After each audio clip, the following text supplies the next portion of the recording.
जेनजीको माग पूरा गर्न आन्दोलन चाहिन्छ, संविधान होइन। संविधान जेनजी विरोधी हो। जो मान्छे आमाको गर्भैदेखि पीडा र अन्याय सहेर जन्मेको छ नि, त्यो आक्रोशै उकल छ। ६३ मा माओवादीलाई जंगलबाट सिधै सांसद बनाएर ल्याए जस्तो संसदमा ल्याएर सांसद बनाउन चाहन्छौ। तिमी जस्तै, तिमीले पहिला गरे जस्तो कुनै चुनाव हुनेवाला छैन। टिकाउँछौ जेनजीलाई कसरी स्थापित गर्नुपर्छ चुनाव पटककै आन्दोलनबाट। स्वतन्त्र राजावादी स्वागत नेपाल भनेर लेख्नु न पत्रिका। म खबरदार भन्न चाहन्छु, तिनीहरू जो विदेशीका दलालहरू हुन्, असमान सन्धि सम्झौताहरू गरे, एमसीसी जस्तो, महाकाली सन्धि जस्तो, तिनीहरूलाई नेपाली सेनाले तत्कालै नियन्त्रणमा लिनुपर्छ, अपदस्थ गर्नुपर्छ र नयाँ सरकार निर्माणका लागि फेरि अर्को अभिप्रेरणा लिएर प्रक्रिया सुरु गर्नुपर्छ। त्यसैले राजा चाहिन्छ। यो संविधान काठमाडौँका मान्छेको मात्रै हो।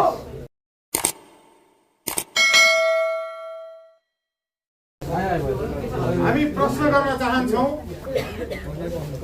तपाईँ सुशीला कार्की चुनाव गरेर प्रधानमन्त्री हुनुभएको हो? होइन। अनि राज संस्था स्थापना गर्न चुनावमा गइन्छ?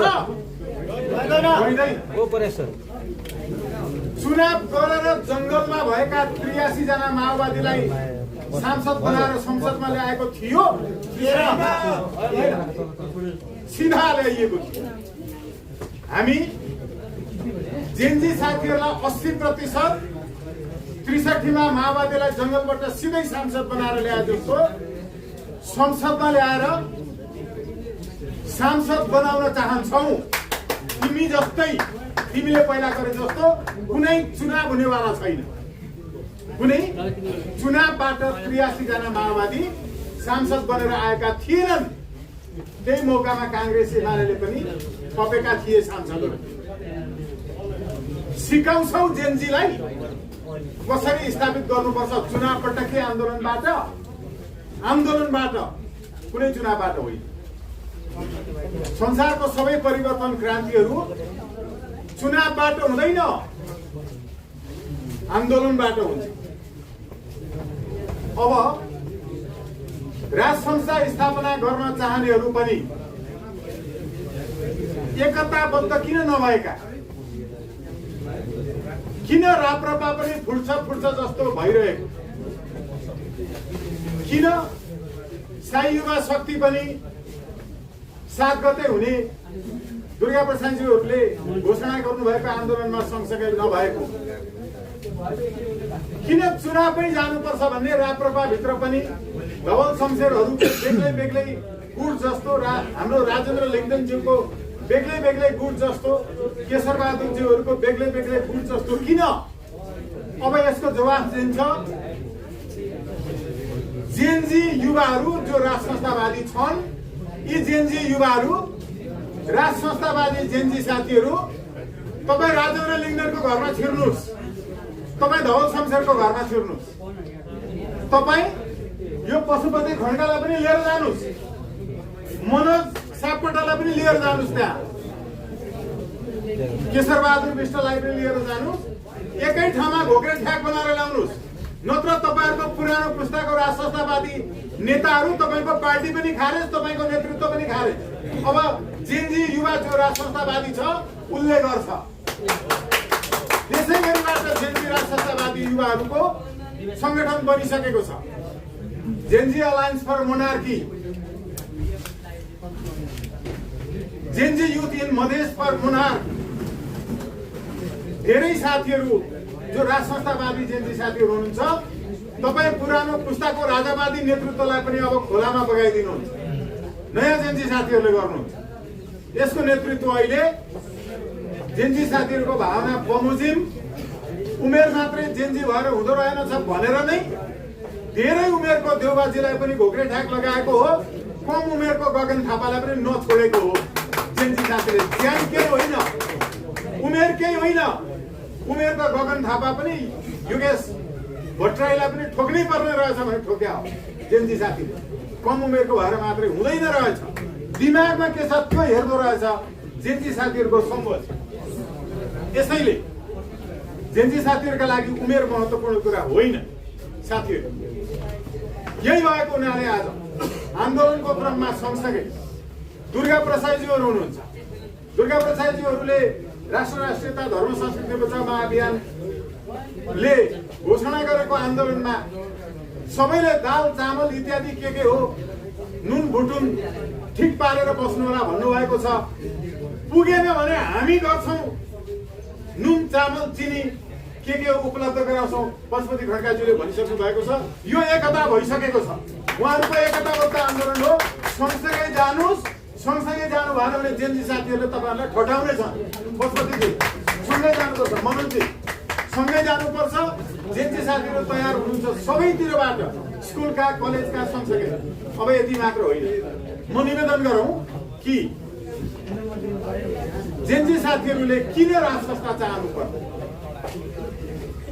अघि मैले भन्दै थिएँ राज संस्थावादीहरूले पनि जो चुनावमा जान खोज्दै हुनुहुन्छ, चुनावमा जान खोज्नेहरू पनि एकताबद्ध किन नभएको? किन केशरबहादुर विश्वजीहरू, राजेन्द्र लिङ्गदेनजीहरू, धवल शमशेर जबराजीहरू एकताबद्ध किन नहुनु भएको? तपाईँलाई ठिक लाग्छ नयाँ पुस्ताको राज संस्थावादी जेन्जीले? म तपाईँहरूलाई चुनौती चेतावनी दिन चाहन्छु, एक ठाउँमा आउनुहोस्। अहिले कङ्ग्रेसका माननीयजीहरू, एमालेका माननीयजीहरू, राष्ट्रपाका माननीयजीहरू अब राज संस्था चाहिने रहेछ भनेर एकताबद्ध हुन थाल्नु भएको छ। मैले अघिल्लो हप्ता मात्रै पनि धेरै माननीयजीहरूलाई भेटिसकेको छु। एकै ठाउँमा आउने प्रयास भइरहेको छ। उहाँहरू एकताबद्ध हुँदै हुनुहुन्छ। तपाईँहरू पहिलादेखिकै राज संस्थावादी साथीहरू यो तयार हुनुहुन्न भने साँच्चैको नेपाली काङ्ग्रेस सबै राज संस्थावादी छ। किनकि बिपीले राजा भएन भने देश हुन्न भन्नुहुन्छ। त्यो साँच्चैको नेपाली काङ्ग्रेस भनेको डाक्टर सुनिल शर्मा हो। उहाँले नेतृत्व गर्दै हुनुहुन्छ। त्यहाँभित्रको साँच्चैको शङ्कर भण्डारीजीहरू जस्ता हुनुहुन्छ। साँच्चैको नेपाली काङ्ग्रेस। नेपाली काङ्ग्रेसले राजा छोडेको कारणले टुक्रिएर नेपाली काङ्ग्रेस बिपी गठन भयो। उहाँहरू एकताबद्ध हुँदै हुनुहुन्छ। तपाईँहरूलाई चुनौती छ। राजेन्द्र लिङ्गदेन, हाम्रो धवल शमशेर जबरा, केशरबहादुर विश्वजीहरू यो बुझेको छ। मनोज सापकोटाले, पशुपति खड्काहरूको पुस्ताले, जेन्जी युथ फर मुनारको हाम्रो चाहिँ सनातन रिजालहरू जस्ता साथीहरू सबैले बुझ्नु भएको। अब तपाईँहरू धेरै त्यो आफ्नो कुर्सी इत्यादि पद भनेर नबसिरहनुहोस्। यसरी नयाँ ढङ्गले जाने युवा पुस्ताहरू जो राज संस्थाका लागि हुनुहुन्छ, उहाँहरू सँगसँगै म पनि उभिएको छु। म अहिलेसम्म कुनै पनि राज संस्थावादी, राजावादी पार्टी, राप्रपा इत्यादि के यो अभियानहरू कसैको पनि सदस्य छैन। तर पञ्चायत कालमा अहिले देशका वरिष्ठ अधिवक्ता, यो चाहिँ तपाईँको पत्रकारहरू लेख्ने गर्नुहुन्थ्यो स्वतन्त्र वाम भनेर। अहिले पनि मिडियामा स्वतन्त्र वाम विश्लेषक भनेर केही डलरले लेख्छन्। तपाईँ लेख्ने हिम्मत गर्नुहोस्। स्वतन्त्र राजावादी स्वागत नेपाल भनेर लेख्नु न पत्रिका। स्वतन्त्र राजावादी, स्वतन्त्र राज संस्थावादी स्वागत नेपाल भनेर लेख्नु। अस्ति देख्दै थिएँ सेतो पार्टी, रातो पार्टी, अनलाइन खबर केमा पतिवादी स्वागत नेपाल, उग्रवादी स्वागत नेपाल। खालि उग्र कुरा गर्ने, आक्रोशको कुरा गर्ने। जो मान्छे आमाको गर्भैदेखि पीडा र अन्याय सहेर जन्मेको छ नि, त्यो आक्रोशै ओकल छ। त्यसले कुनै शान्ति ओकल्दैन, त्यसले आक्रोश ओकल्छ। आमाको गर्भदेखि अन्यायसँग लड्नका लागि, भिड्नका लागि जन्मिएको छ। कुपोषित बनेर भर्खरै जन्मेको बच्चालाई खुवाउने दुध पनि नआएर कुपोषणबाट ग्रसित भएर, त्यो कुपोषणबाट ग्रसित भएको यिनीहरूको भ्रष्टाचारको कारणले हो। युवा साथीहरूले पढेको छ, संसारको सबै देशको भ्रष्टाचारको कारणले गरिबी बढ्छ। गरिबीको कारणले भर्खरै जन्मेको बच्चालाई राम्रो खानेकुरा पनि खुवाउन नसकेर बच्चालाई सँगै बोकेर इनारमा हामफालेर आत्महत्या गर्ने आमाहरू। युवा कालमा पनि ओठमा कलेटी परेका युवाका ओठहरू, यो सबैले अहिले नेपालको कालो सडकले एउटा रातो तिर्खा मागिरहेको छ। यो सडकले तपाईँ हाम्रा पैतालाहरू खोजिरहेका छन्। हामीले डाँडा देवी, देउराली, देवी थानहरूसँग हिम्मत माग्नु पर्नेछ। एउटा एकताबद्ध रूपमा साँच्चै एउटा यस्तो महान शान्ति युद्ध गर्नु परेको छ। यो शान्ति युद्धले हामी एउटा सिर्जना गर्नेछौँ। त्यो सिर्जना, त्यो एउटा अंकुरण, त्यो एउटा बिउ राज संस्थावादी युवा साथीहरूको अभिप्रेरणाबाट उम्रिरहेको छ। साथीहरू ठुला ठुला आँधीले, ठुला ठुला हुरीले ठुला ठुला घरहरू लडाउन सक्छन्, रुखहरू ढाल्न सक्छन्, ठुला हुरीले रुख ढाल्न सक्छ, तर जतिसुकै ठुलो हुरीले पनि ढलेको रुख उठाउन सक्दैन। हामी नेपालको एकताबद्ध एउटा संकेतक, राष्ट्रिय एकताको प्रतीक, जसलाई यिनीहरूले ढाल्ने प्रयत्न गरेका छन्, त्यो ढलेको रुखलाई उठाउने हुरी आउनेछ। अरू हुरीहरूले लडाउन सक्छ, उठाउन सक्दैन। त्यस्तो एउटा विश्वमै शान्ति युद्धको हुरी आउँदैछ। युवा राज संस्थावादी साथीहरू, म युवा राज संस्थावादी साथीहरूलाई, किन जेनजी साथीहरूलाई राज संस्था चाहिन्छ निवेदन गर्न चाहन्छु। अहिलेको संविधान जेनजी विरोधी संविधान हो। अहिलेको संविधान जेनजीलाई सांसद हुनै दिनु हुँदैन भनेर लेखेको संविधान हो। यो संविधानमा अब राष्ट्रिय सभाको चुनाव हुँदैछ, यहाँलाई थाहा छ सबै पत्रकार साथीहरू। त्यो राष्ट्रिय सभाको चुनावमा एउटा पनि जेनजी उम्मेदवार उठ्न पाउँदैन भनेर लेखेको छ। किनकि उम्मेदवार हुन 35 वर्षको उमेर चाहिन्छ। यस्तो संविधान चलाउने कि नचलाउने, यस्तो संविधान बनाउनुपर्छ। यस्तो संविधानलाई च्यात्ने कि नच्यात्ने, यो जेनजी विरोधी संविधान हो कि होइन? जेनजी विरोधी संविधान राख्ने हो, अन्त्य गर्ने यसका लागि हो। यो संविधानबाट त्यस्तो हुने छैन। यो संविधान बमोजिमको चुनावले जेनजी विरोधी संविधानको व्यवस्थालाई अन्त्य गर्न सक्दैन। त्यसैले संविधानले भनेको छ जेनजीको माग पूरा गर्न आन्दोलन चाहिन्छ, संविधान होइन। संविधान जेनजी विरोधी छ। यो संविधानले जेनजीलाई भ्रष्टाचार अन्त्य गर्ने ठाउँमा लानुहुन्न भनेर लेखेको छ।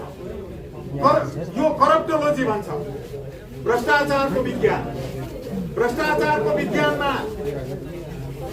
गोल्ड मेडलिस्ट गर्नेहरू, विश्वविद्यालयबाट भ्रष्टाचार विरुद्धको थेसिस लेख्नेहरू, जतिसुकै भ्रष्टाचार विरोधी अभियान चलाउन सक्षम युवा साथी भए पनि उसलाई भ्रष्टाचार अन्त्य गर्ने निकायमा लानुहुन्न। त्यो भनेको संवैधानिक अंग, त्यो भनेको अख्तियारमा 45 वर्ष उमेर पुरा नभएको लानै हुन्न। संविधानमा लेखेको छ यस्तो भ्रष्टाचार यो संविधान जेनजी विरोधी संविधान हो। भ्रष्टाचारलाई संरक्षण गर्ने संविधान हो। त्यसैले जोस जाँगर भएका भ्रष्टाचारलाई करापझ्याप बनाएर समाएर ल्याएर तत्कालै जस्तो पनि सजाय गर्न सक्ने त्यस्तो हिम्मत र साहस भएको अख्तियारमा लानुपर्छ युवाहरू भनेर भन्नलाई रोक्ने संविधान हो। त्यसैले राजा चाहिन्छ। राजाको बेलामा त्यस्तो हुन्थ्यो। भ्रष्टाचार निवारण जुन ऐन थियो, त्यो ऐनले भ्रष्टाचारको यस्तो अन्त्य गर्नका लागि युवाहरूलाई सक्रियतापूर्वक भूमिका खेल्ने एउटा ग्यारेन्टी प्रदान गरेको। अब हेर्नु, तपाईँ साथीहरू सबै पढे लेखेको हुनुहुन्छ। हाम्रो केन्द्रीय तथ्याङ्क विभाग हेर्नुहोस्। त्यो केन्द्रीय तथ्याङ्क विभागको तपाईँ रिपोर्टहरूमा जानुहोस्। त्यसमा विभिन्न राष्ट्रिय अन्तर्राष्ट्रिय अनुसन्धान संस्थाहरूले दिएको रिपोर्ट अनुसार र हाम्रा गणकहरूले पनि निकालेको तथ्याङ्क अनुसार नेपालका केही जिल्लाहरूमा, मुगु लगायतका जिल्लाहरूमा जम्मा औसत आयु मान्छेको अहिले 43 वर्ष छ। त्यो भनेको 41बाट बढेर 43 भएको हो। 43 वर्षमा मर्छन् त्यहाँका मान्छे भन्दैछ। त्यो औसत आयु हो। सरकारले भन्छ 43 वर्षमा मर्छन् मेरो देशको यो जिल्लाका मान्छेहरू। अनि मरिसकेपछि राष्ट्रपति हुनु 45 वर्षमा भनेर लेखाएको छ संविधानमा। मरेपछि राष्ट्रपति हुन पाउने यस्तो संविधान। यो संविधान काठमाडौँका मान्छेको मात्रै हो। यो संविधान के मुगु हुम्ला जुम्लाको मान्छेहरूको होइन। त्यसैले म विनम्रतापूर्वक निवेदन गर्छु, मरेपछि पनि पछि मात्रै राष्ट्रपति हुन पाइन्छ भनेर लेखेको संविधान अन्त्य गर्ने कि नगर्ने यो देशका गर्नुपर्छ। त्यसैले यो संविधान विरोधी संविधान। यो संविधानले यसरी नेपाली नागरिकहरूलाई मिलिजुलिकन शोषण गर्ने, मिलिमिलिकन नीतिगत निर्णय गर्न भनेर भ्रष्टाचार गर्ने, भ्रष्टाचारीहरूलाई छोडिदिने, त्यसपछि कारबाही चाहिँ राष्ट्र सेवक कर्मचारीलाई मात्रै गर्ने व्यवस्था गरेको छ। म विनम्रतापूर्वक देशैभरिका प्रहरी साथीहरूलाई निवेदन गर्छु, विनम्रतापूर्वक देशैभरिका राष्ट्र सेवक प्रहरी साथीहरू, अहिलेको संविधानले के व्यवस्था गरेको छ भने आन्दोलन सडकमा भयो भने तपाईलाई गोली हान्न आदेश चाहिँ ओली र लेखकहरूले दिने, अनि कारबाही चाहिँ सडकमा हुने प्रहरी साथीहरूलाई गर्ने र जेल पठाउने। अहिले भर्खरै त्यही घोषणा गरेको छ सरकारले, हामी यो प्रहरी साथीहरूलाई कारबाही गर्ने र अनि मन्त्री प्रधानमन्त्रीलाई जोगाउने यो व्यवस्था अन्त्य गर्न चाहन्छौँ। प्रहरी साथीहरू, तपाईहरु सडकमा हुँदाखेरि प्रधानमन्त्री पनि उताबाट कुई कुई गर्दै कुकुर जस्तो चुइकिँदै गाडीमा साइरन बजाउँदै ट्राफिक रुल ब्रेक गरेर आयो भने एउटा प्रहरीले प्रधानमन्त्रीलाई ठाउँको ठाउँ कारबाही गर्न सक्ने व्यवस्था हामी ल्याउँदैछौँ। त्यो भनेको राजाको व्यवस्थामा मात्रै सम्भव छ। प्रहरी साथीहरूलाई यति धेरै अधिकार राजाका पालामा मात्रै थियो। राजाका पालामा प्रहरी साथीहरू घर बिदा बस्नुहुन्न भनेर दसैँ पेस्की त छिनै थियो, 1 वर्षको 1 महिनाको घर बिदा नबसेको पैसा पनि जोडेर 14 महिनाको पैसा राजाको पालामा दिइन्थ्यो। अहिले नेताहरू सबैले त्यो पैसा बाँडेर खाए, त्यो हामी फिर्ता गराउँछौँ प्रहरी साथी। त्यसै भनिएको होइन, यो आन्दोलन सफल भइसकेपछि प्रहरीको तलब कम्तीमा 1 लाख हुनेछ। यसैले प्रहरी साथीहरू, तपाईहरू अस्ति जस्तो तपाईलाई जनतालाई मार्न गोली हान्न आदेश दिनेहरूलाई बचाउने अनि पहिलो कारबाही चाहिँ त्यो गोली चलाउनेहरूलाई गर्नका लागि अस्तिको दिन मात्रै सरकारले प्रक्रिया अघि बढाएको छ। हामी यसलाई रोकेर प्रहरी साथीहरूलाई साँच्चै देशका लागि यस्तो गोली चलाउने, जुन गोली चलाउँदा मान्छे मर्ने होइन बाँचोस्, त्यस्तो गोली चलाउने व्यवस्था ल्याउनका लागि लडिरहेका छौँ। यो आन्दोलनमा तपाईँ प्रहरी साथीहरूले पनि साथ दिनुपर्छ। राजाका पालामा टिभी लामा जस्तो प्रहरी आइजिपीलाई राजाले गडबड गरेको हुनाले आइजिपीलाई समेत कारबाही गरेका थिए। दिलबहादुर श्रेष्ठ जस्तो मन्त्रीलाई आफ्नो छोरीको विवाहमा 51 जना भन्दा बढी जन्ती ल्याउन लान लिएको कारणले तत्काल पक्राउ गरिएको थियो। त्यस्तो हुन्थ्यो राजाका समयमा। राजाका समयमा राइट टु रिकलको व्यवस्था गर्नका लागि संविधानको धारा 37 को 1 को 6 मा लेखिएको थियो। हामी त्यो राइट टु रिकल र राइट टु रिजेक्टको लागि लडिरहेका छौँ। 13 वर्ष अगाडिदेखि अदालतबाट आदेश गराएका छौँ, त्यस्तो व्यवस्था हुँदैछ। म विनम्रतापूर्वक अब यसपछि निवेदन गर्छु कि नेपाली सेनाले अस्ति यो हाम्रो सार्वभौम सत्ता बचाउन नसक्ने, नेपाली जनताको हित खातिर काम गर्न नसक्ने सरकार भएको हुँदा, यस्तो अराष्ट्रिय गतिविधि गर्ने सरकार जसले नेपाललाई धोका दिने एमसीसी लगायतका असमान सन्धि सम्झौताहरू इत्यादि गर्यो, यो सरकारलाई अन्त्य गर्नुपर्छ भनेर राष्ट्रियता बचाउन, देश बचाउन हाम्रो संविधानको धारा 267 बमोजिम सरकार गठन गर्ने अभिप्रेरणा लियो।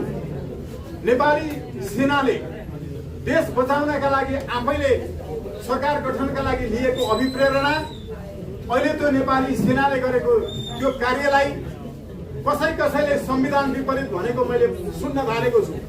म खबरदार भन्न चाहन्छु, तिनीहरू जो विदेशीका दलालहरू हुन्, असमान सन्धि सम्झौताहरू गरे, एमसीसी जस्तो, महाकाली सन्धि जस्तो, तिनीहरूलाई नेपाली सेनाले तत्कालै नियन्त्रणमा लिनुपर्छ, अपदस्थ गर्नुपर्छ र नयाँ सरकार निर्माणका लागि फेरि अर्को अभिप्रेरणा लिएर प्रक्रिया सुरु गर्नुपर्छ। नेपाली सेनालाई देशभरका राष्ट्रवादीहरूको सरकार निर्माण गरेर मात्रै अनि चुनावमा जानका लागि निवेदन गर्न चाहन्छु। यसका लागि अभिप्रेरणा लियोस्। देशैभरिका युवाहरूको समर्थन नेपाली सेनालाई हुनेछ, रहनेछ र छ। फेरि पनि विनम्रतापूर्वक निवेदन गर्छु, नेपाली सेना यो चुनाव अहिले जसरी गर्न खोजिँदैछ, यो चुनावबाट एउटा विध्वंस निम्त्याउन खोजिँदैछ। अस्ति लुटिएका हतियारहरू बाहिरै छन्, यी हतियारको खतरा अझै छ। भोलि जो हतियार लुटिएका छन्, लुटिएका हतियारहरू बोकेर आउनेहरूले निर्वाचनको कुनै पनि ढिलामा वा निर्वाचन भइरहेको निर्वाचन केन्द्रमा गोली चलाउन कसैको आदेश लिनु पर्दैन, तर प्रहरीले आदेश पुगेर बसिरहनु पर्छ। त्यति बेला शान्ति भङ्ग हुने स्थिति छ। त्यसलाई नियन्त्रण गर्न नेपाली सेनाले चुनाव नगराउने गरिकन अर्को सरकार गठनका लागि र शान्तिपूर्ण स्थिति सिर्जना भएपछि मात्रै चुनाव गराउने बाटोतर्फ लाग्नुपर्छ। म विनम्रतापूर्वक निवेदन गर्छु, यी कारणहरूले हामीले अहिले एउटा शान्ति युद्ध, एउटा शान्तिपूर्ण जनआन्दोलन, एउटा ऐतिहासिक यस्तो तुफान जुन तुफानले मैले अघि नै भनेको छु रुख हाल्दैन, घर भत्काउँदैन, लडेकोहरूलाई उठाउने खालको पनि हुरी हुन्छ, त्यस्तो हुरी आउँदैछ। त्यो हुरीमा साथ दिनका लागि, शान्तिपूर्ण आन्दोलनमा सहभागिता जनाउनका लागि म देशैभरिका युवा साथीहरू, प्रौढ साथीहरू, वृद्ध साथीहरू, कवि लेखकहरू, पत्रकार बन्धुहरू, चिकित्सक साथीहरू, विमान चालक पाइलट साथीहरू, सवारी चालक ड्राइभर खलासी दाजुभाइहरू, सडक पेटीमा बसेर फुट पालिस गरिरहेका सडक मजदुरहरू, खोलाका किनारमा बसेर ढुङ्गा कुटिरहेका सडक किनारा खोला किनाराका श्रमजीवी साथीहरू, बौद्धिक साथीहरू, विदेशमा रहनुभएका नेपाली दाजुभाइ दिदीबहिनीहरू, तपाईँ सबैलाई विनम्रतापूर्वक यो आन्दोलनमा साथ समर्थन सहयोग शुभकामना जनाउनका लागि म निवेदन गर्छु। म स्वतन्त्र हैसियत, स्वतन्त्र नागरिकको हैसियत सबैलाई यो अनुरोध गरिरहेको छु। स्वागत नेपाल कुनै पार्टीको, कुनै संगठनको, कुनै संस्थाको होला यो नसोच्नु। म यहाँ स्वतन्त्र रूपमा उभिएर बोलिरहेको छु। स्वतन्त्र रूपमा नै तपाईँहरूको पनि सहभागिता छ। 22 गतिको पनि आन्दोलन युवा शक्तिको छ। यो आन्दोलन र 7 गतेको आन्दोलन होइन भन्ने अघि पशुपतिजीले भन्नुभएको मैले बुझिसकेँ। तपाईँहरू पनि सबैलाई बुझ्न आह्वान गर्छु, किनभने 7 गतेको आन्दोलनमा तपाईँले सबै आफ्नो अन्नपानी जोगाउनुहोस् भनिएको छ। नसक्ने साथीहरू जो हरेक दिन काम गरेर खानुपर्छ उहाँहरूका लागि हामी जोड गर्छौँ भनिसकेपछि यो एउटै आन्दोलन, एउटै ढङ्गले जान्छ।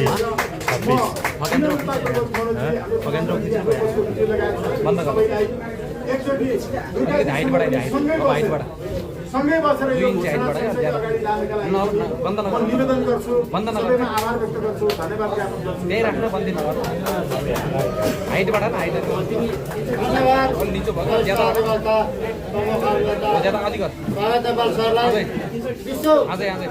राजनीतिले के बिउजिरहेको छ र राजनीति के हो त भन्ने कुराहरू यहाँहरू सामु पोख्नु भएको छ।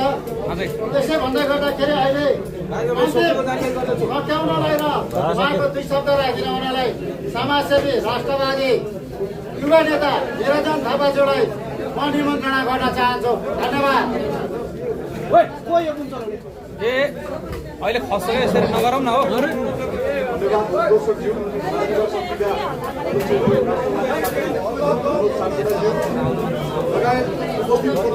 साथीहरू, वास्तवमा अहिले देश एकदम विषम परिस्थितिमा छ र यो विषम परिस्थितिको आवश्यकता भनेकै राज संस्था हो। हामीले पटक पटक 40 सालदेखि 82 सालसम्म आउँदा कतिवटा चुनाव भयो र प्रजातन्त्रको लागि, जनताद्वारा जनताको लागि भनेर अनेक तन्त्र र बादको परीक्षण नेपालमा भयो। वास्तवमा के नेपाली जनताले प्रजातन्त्रको अनुभूति गर्न पाउनु हो त? प्रजातन्त्रको अनुभूति भने त आम जनताले गर्न पाउनु पर्यो नि। हिजोको दिनमा आएको प्रजातन्त्र केही दलको लागि आएको थियो, दलले अनुभूत गर्यो, त्यसले पुगेन, त्यसपछि नेपालमा जनयुद्ध भयो। यो जनयुद्धबाट आएको गणतन्त्रले जनतालाई मालिक बनाउँछ भनेर लागेको थियो, त्यो जनताले मालिक बन्ने अनुभूति गर्न पाएन। अहिले जेजी आन्दोलन भयो। म 23 गते र 24 गते जेजी आन्दोलनमा शहादत प्राप्त गर्नुहुने वीर शहीदहरूलाई नमन गर्न चाहन्छु। उहाँको बगेको रगत त्यतिकै खेर जाने छैन। नेपाली जनताले त्यो रगतको मूल्य चुकाउनेछन् भन्न चाहन्छु। आदरणीय पत्रकार मित्रहरू, यहाँ पूर्व वक्ता साथीहरूले राज संस्थाको आवश्यकता के हो र शाही युवा शक्तिले कार्तिक 22 गते किन आन्दोलन गर्दैछ, किन कार्यक्रम गर्दैछ भन्ने कुरा यहाँ भनिरहनु भएको छ। म यहाँहरूमा के भन्न चाहन्छु भने पटक पटक जनताले आन्दोलन गरे, पटक पटक जनताले रगत बगाए, मूल्य चुकाए, तर त्यो परिवर्तन, त्यो आन्दोलन केवल जनताको लागि होइन, भ्रष्टाचारको लागि, दलको लागि, नेताहरूको लागि भयो। जबसम्म यो देशमा राज संस्था हुँदैन, यो देशमा शान्ति हुँदैन। यो देशमा हिन्दू राज अधिराज्य पनि त्यतिकै आवश्यक छ, राज संस्था पनि त्यतिकै आवश्यक छ। विगतको इतिहास हेर्ने हो भने अहिलेसम्म राज संस्थाले यो देशको लागि राष्ट्रहित विपरीत काम गरेको कुनै इतिहास छैन, कुनै नजिर छैन। तर प्रजातन्त्रको लागि, लोकतन्त्रको लागि, गणतन्त्रको लागि र जनताको लागि हामी काम गर्छौँ भनेर आएका दल पार्टीहरूले हेर्नुहोस् त हिजो कति काण्ड गरे। यो काण्डहरू, ओम्नी काण्ड, भ्रष्टाचार काण्ड, अनेकौं काण्डले शिथिल भएपछि जेएनजी विद्रोहको सुरु भयो। जनता विरक्त भएर अब यो देशमा हामी विदेश जान नपरोस्, हाम्रो भावी सन्ततिले दुःख पाउन नपरोस् र ती जनताको अब रगत नबगोस् भनेर त्यो आन्दोलनको सुरुवात भएको थियो। त्यो आन्दोलन पनि अहिले आएर बिजेको जस्तो अवस्थामा छ। जेएनजी भाइ बहिनीहरूले साधक प्राप्त गर्नुभयो, रगत बगाउनु भयो, तर अहिले आएर त्यही दलहरूले जेएनजीको रगतमाथि होली खेलेको अवस्था छ। त्यही जेएनजी भाइ बहिनीहरू अहिले समातिएको अवस्था छ। यो अवस्थामा अब हामी चुप बसेर हामीले हाम्रो मुख खुल्यो, जनता जागेनौँ भने अब देश दुर्घटनामा जाने अवस्था छ। म आदरणीय पत्रकार मित्र साथीहरूलाई भन्न चाहन्छु, अब यो पत्रकार मित्र साथीहरूले पनि यो समाचारलाई, यो आवाजलाई जनतासम्म पुर्याउनु पर्यो र जनताहरूले पनि के बुझ्नु पर्यो भने यो देशमा अब राज संस्था चाहिन्छ। यो देशको अन्तिम विकल्प भनेको राज संस्था हो। पटक पटक हामीले दललाई विश्वास गर्यौँ, विभिन्न नेताहरूलाई यो ओहदासम्म पुर्यायौँ र अब देशको हित हुन्छ, अब यिनीहरूले देशको हित गर्लान् र नेपाल र नेपालीको उन्नति हुन्छ भनेर जनताले साथ दिनुभयो। तर अहिले त्यत्रो रगत बग्दा पनि किन जनताले अहिलेसम्म प्रजातन्त्रको अनुभूति गर्न पाउनु भएन, स्वतन्त्रताको अनुभूति गर्न पाउनु भएन र आजसम्म जनता पिछिरहेको अवस्था छ। त्यही भएर अब हामीले हाम्रो तर्फबाट आवाज उठाउनु पर्छ। हामीले यो जेएनजी आन्दोलन जस्तै अब प्रत्येक गाउँ टोल सहरबाट हामी उठ्नुपर्छ। यो देशको पहिचानको लागि हेर्नुहोस् त, हिजो राजाले यो देशलाई कसरी बचाएर राखेको अवस्था थियो। हिजो पृथ्वीनारायण शाह नभएको भए यो बुद्ध हाम्रो हुन्थ्यो, यो सगरमाथा हाम्रो हुन्थ्यो, यो देश हाम्रो हुन्थ्यो। आज त्यही पृथ्वीनारायण शाहलाई मान्छेहरूले किराछ। विदेशी आयातित तन्त्रवाद, विदेशी प्रायोजनमा अहिले आइरहेछ नि, जस्तै आइएनजिओबाट सरकार परिचालित भइरहेछ। अहिले नेपालमा को कहाँबाट परिचालित भइरहेछ कसैले थाहा छैन। यहाँ जेएनजीहरूले आन्दोलन गर्ने, रगत कमाउने, तर मन्त्रीको नाम मन्त्रीबाट सिफारिस हुन्छ। हिजो प्रधानमन्त्रीजीले भन्नुभएको थियो, म 5 दिनमा भ्रष्टाचार ठेगान लाउँछु, राजीनामा दिएर हुन्छ, अब न्यायको कठघरामा आउनुपर्छ, यहाँ कारवाही गर्नुपर्छ भन्नुभएको थियो। तर कोही कारवाही भयो त? हत्याराहरू बुलिरहेछन्, भ्रष्टाचारीहरूले टाउको उठाइरहेछन्। त्यही भएर अब हामीले आन्दोलन गर्नुपर्छ। यो एउटा विद्रोहको सुरुवात थियो, यो विद्रोहको झिल्को बलिसकेको छ।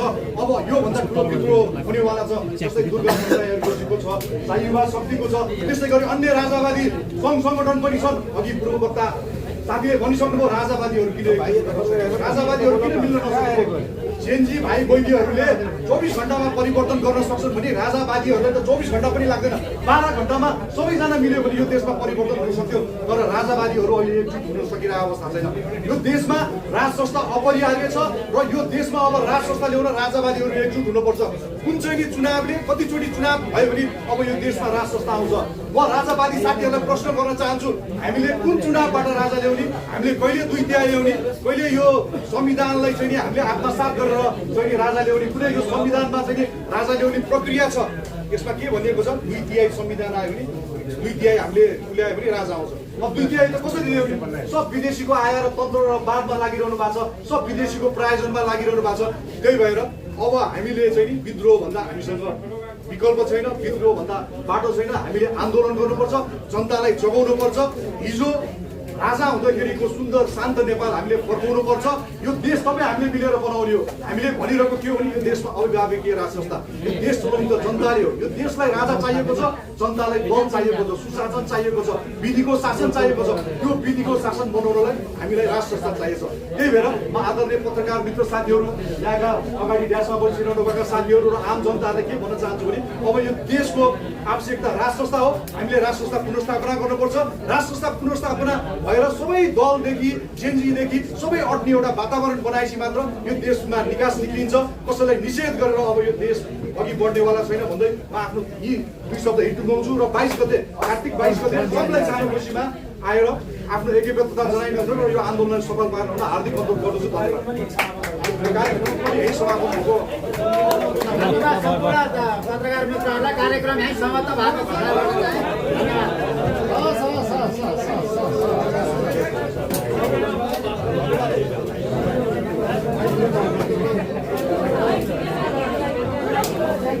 धेरै फुल बनाउने काम नगरौँ है। अहिले त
भाइ भाइ भाइ एकछिन यो माइक उ त अलि माथि गरिदिउँ न यार तल झरेछ क्या यो माइक चाहिँ उ त्यो पिन अलि अगाडि गरिदिउँ न भनेको झरेछ क्या हेर्नु त च्याप्पै छ क्या हेर्नु त होइन नि यो हो कि यो यो यो यो पिन यो माइक यो माइक अलि अगाडि हेरिदिउँ न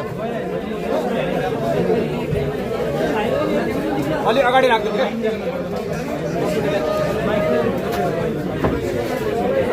माइक